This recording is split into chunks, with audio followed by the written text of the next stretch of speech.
Pour vous faire rembourser, vous commencez d'abord par aller dans le département de chimie, dans Vie départementale. Vous allez maintenant avoir accès à budget. Donc, vous cliquez sur budget, puis vous allez trouver là-dedans, dans année scolaire non affectée, un fichier qui s'appelle README petite caisse. Et c'est là que ça explique comment faire un rapport de dépenses. Vous n'avez pas besoin, en fait, de regarder la vidéo. Vous avez juste à suivre ces instructions-là, mais je vais vous montrer comment faire. Donc, vous commencez par devoir aller sur la plateforme Clara, Mes services finances dans Omnivox. Fait qu'on va commencer par ça. C'est ici, dans mes services finances, vous allez cliquer sur formulaire. Le formulaire que vous choisissez, c'est un rapport de dépenses. Et là, ça vous en crée un nouveau. Dans but du voyage titre, ben, c'est pas un voyage, là, mais vous écrivez le code, c'est CHIM, espace épicerie, espace petite caisse entre parenthèses. Et puis, ben, le reste, vous y touchez pas. Vous cliquez sur ce rapport de dépenses ne possède que des autres frais. C'est donc pas un voyage. Malheureusement, ça serait pas remboursé. Dans projet, vous écrivez rien, mais dans commentaire interne, vous écrivez ce que c'est. Par exemple, achat d'épicerie pour mini projet de chimie des solutions. C'est celui-là que je fais aujourd'hui. Dans liste des réclamations, vous cliquez sur ajouter des autres frais, puis vous ajoutez des autres frais pour chaque facture. Fait que là, moi, j'ai deux factures. C'est deux étudiants qui m'ont rapporté le coupon caisse. Donc, je vais devoir le faire deux fois. Les deux, ça va être pour aujourd'hui. Numéro de facture, on n'écrit rien. Le numéro de compte, ça va être 316 1016 00 540. C'est le code du département. Puis le 540, ça veut dire ben, les fournitures spécialisées.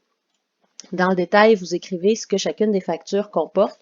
Moi, ma première, ça va être des boissons alcoolisées. Boissons alcoolisées pour dosage éthanol. Le montant avant taxe, voilà, c'est pas 1000 $. Alors, le montant avant taxe, ça va être... Ah, c'est parce que sont inclus les montants, les taxes dans la facture de la SAQ. Fait qu'il va falloir que je fasse une soustraction parce qu'ils veulent vraiment qu'on écrive les deux séparés. Là, parce que là, j'avais une TPS à 1,66 puis une TVQ à 3,32. Fait que là, ça veut dire 33,27. Et ça fait effectivement 38,25 le total de ma facture. Donc là, j'ai fait OK. Là, je vais devoir en ajouter un autre, vous comprenez? Donc, rapidement.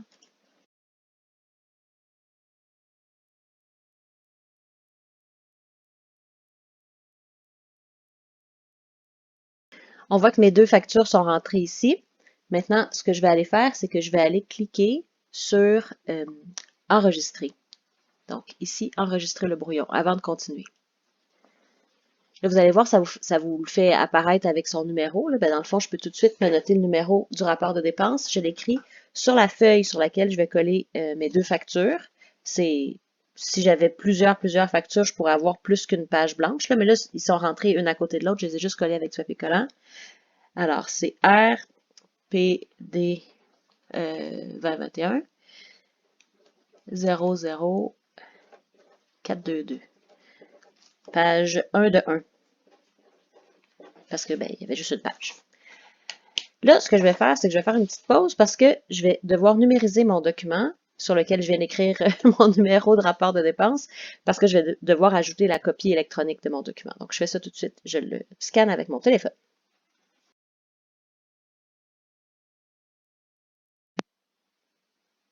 Là, j'ai mon document numérique que j'ai numérisé avec mon téléphone. Alors, je vais aller l'ajouter dans Document numérique ici. J'ajoute un document numérique. Puis là, ben, je vais aller chercher le fichier. Je l'ai juste droppé sur mon bureau. Ça ici. Voilà. Donc, mon document numérique est ajouté.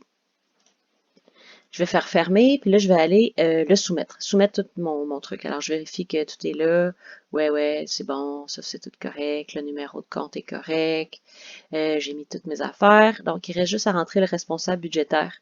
C'est le rapport, pardon, le responsable budgétaire, si vous n'êtes pas le coordonnateur, c'est le coordonnateur. Si vous êtes coordonnateur, c'est Jean-Robert. Mais là, pour nous, ça va être Bruno qui va approuver, Bruno pour l'instant, qui va approuver nos demandes. Que je vais cliquer ici pour faire apparaître Bruno. Ah, il est où? Oh mon Dieu, je pourrais le faire vérifier par plein de monde. Je pourrais le faire vérifier par Anne. Non, je vais le faire approuver par Wow, c'est vraiment drôle. Premièrement, c'est pas les numéros de poste téléphoniques qui sont écrits ici, c'est nos numéros d'employés. Mais c'est pas le numéro d'employé de Anne, ça c'est le mien. Ouh, c'est bizarre. Excusez-moi, j'aurais pas, j'aurais dû refaire cette partie de vidéo. C'est pas grave, je trouve ça drôle.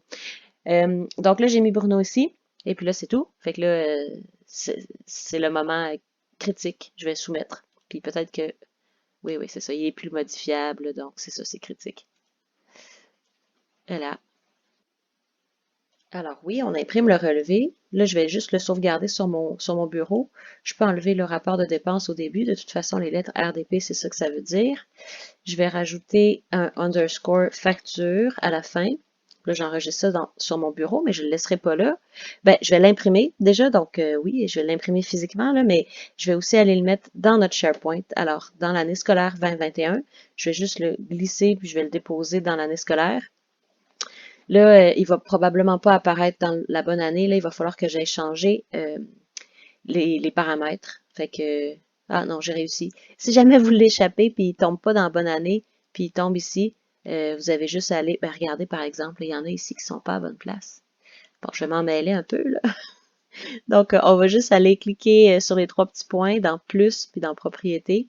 Vous avez probablement déjà fait ça là pour mettre vos, pas 21, 22, pour changer vos plans cadres ou quoi là, plan de cours, examen, chose de même. Voilà. Donc, ça l'amène à la bonne place là, quand on change ce genre de choses. Et puis, effectivement, physiquement, là, je vais aller imprimer ce truc. Je vais le brocher avec ma feuille, la feuille que j'ai numérisée tantôt. Là, ça va me prendre ces deux pages-là. Et puis, pour être remboursé, je vais devoir aller porter ça au cégep dans la boîte de courrier interne de Comul Padonou. Mais soit vous allez le porter directement à son bureau, au local 1.038, ou alors vous pouvez le mettre dans le courrier interne. Alors voilà, fin.